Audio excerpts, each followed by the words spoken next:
9 साल बाद उसकी सूची जारी करा के 6000 को ज्वाइनिंग दिलाते हैं।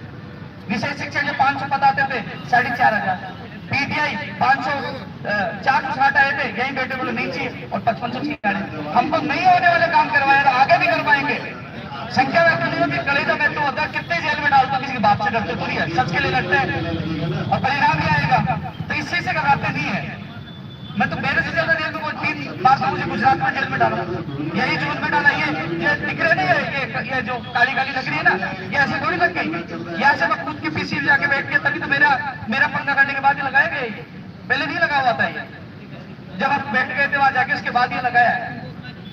तो इसलिए ये चीज तो नहीं मैं कर रहा था, किसी से नहीं हूं, सच के लिए लड़ रहा हूं। हाँ यह है कि आत्मा रोती है जब पेपर लीक होता है, बेच देते हैं। एक गरीब किसान के, आम आदमी के बेटे और बेटियां हैं।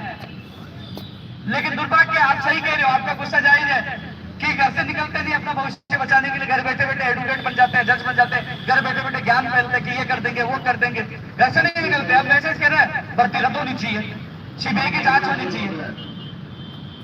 ये यहाँ जो बैठे ना, इसमें 80-90% तो केवल मेरे लिए आए, केवल उनको पेपर लीक से मतलब नहीं है, मेरे लिए आए।